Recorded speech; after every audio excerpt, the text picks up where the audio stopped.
chacun et à chacune, très heureux de vous retrouver. On est à quelques jours maintenant de clôturer cette année 2025 et peut-être que c'est le moment un peu de regarder, si je peux dire ainsi, dans le rétroviseur et de regarder toute cette année en disant voilà ce que on a pu vivre, voilà ce par quoi on est passé, voilà les étapes, les bons moments, les moments plus difficiles que l'on a pu vivre. Et je crois que c'est bon de se souvenir et de faire un petit peu le bilan de tout ce que on a pu vivre durant cette année 2025. La parole de Dieu nous dit ceci, et Dieu dira à un moment donné à son peuple de se souvenir que Dieu a été là, qu'il les a conduits dans le désert, qu'il les a conduits, qu'il les a délivrés de l'Égypte, et l'importance de se souvenir.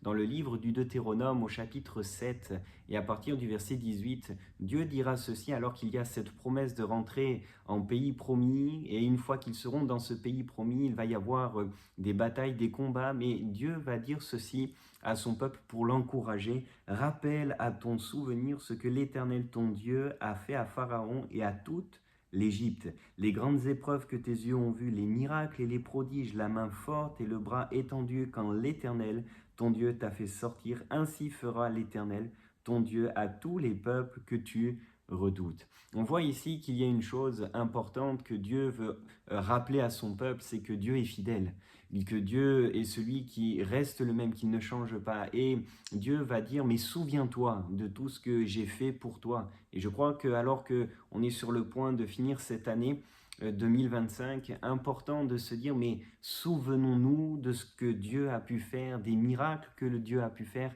des prodiges que Dieu a pu faire. Souvenons-nous que durant toute cette année, Dieu a été fidèle, qu'il n'a pas changé, qu'il est celui qui reste, oui, le même. Le psalmiste pourra dire ceci dans le psaume 119 et le verset 90, de génération en génération, ta fidélité subsiste, de génération en génération, ta fidélité, elle demeure, elle ne change pas. Et combien c'est bon de se rappeler, alors qu'on est dans cette fin d'année, que Dieu a été bon, que Dieu a été fidèle. Et je voudrais t'encourager dans cette fin d'année à prendre un temps vraiment et à remercier Dieu pour tout ce qu'il a fait durant cette année. L'année n'a peut-être pas été la plus agréable, la plus facile, mais Dieu t'a permis de vivre cette année, Dieu a été avec toi et il ne t'abandonnera pas. Que vraiment dans ce temps, tu puisses prendre un temps et dire mais merci Seigneur pour ta fidélité, merci parce que tu m'as sorti de telle et telle situation. S'il ne l'a pas encore fait, mais continue de prier parce que Dieu